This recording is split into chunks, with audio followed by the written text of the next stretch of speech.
این آهنگو برای شما، برای همه ایرانی‌ها میخونم. من خارج از کشور دنیا آمدم، بزرگ شدم، ولی هیچ وقت یادم نمیره کجا واقعا قلبم کجاست.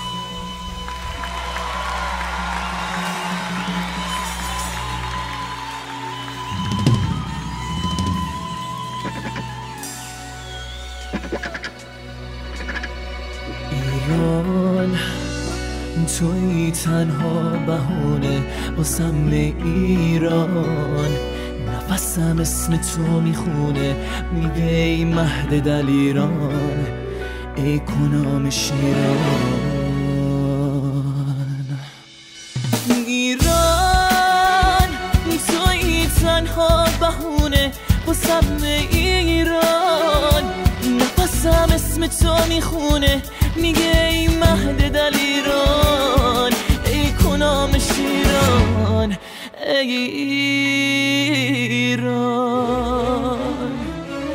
فقط اسم تو میمونه روی لبهای من، توی تنها بهونه واسه فردای من، توی افتخار بودن واسه من، اما توی موتن عزیزم، برات خونم و میریزم، ای ایران من.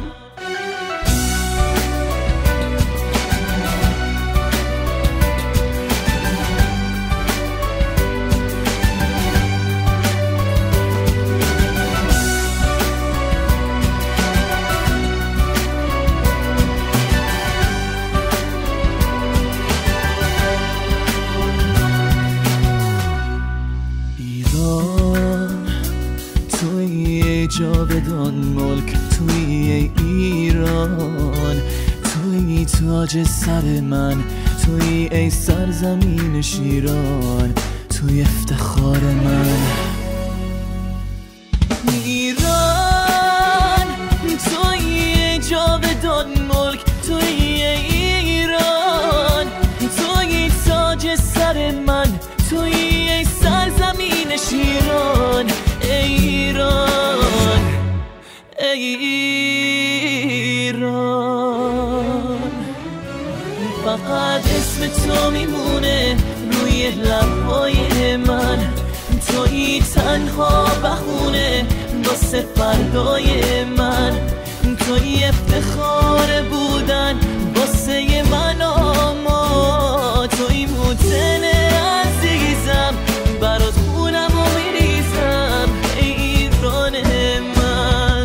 فقط اسم تو میمونه روی لبهای من، توی تنها بهونه واسه فردای من، توی افتخار بودن واسه من، اما توی موتن عزیزم، برات خونم و میریزم، ای ایران من.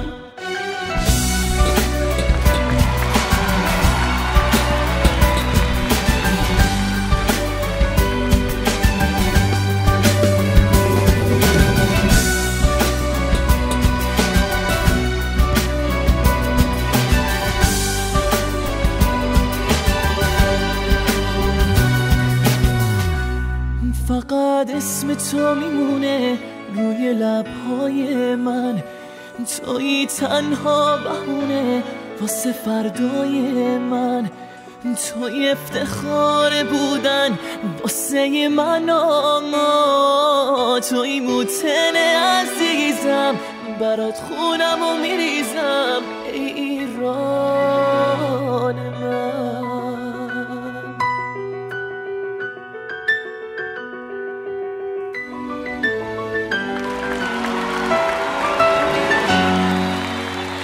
فقط اسم تو میمونه روی لبهای من، توی تنها بهونه واسه فردای من، توی افتخار بودن واسه من، اما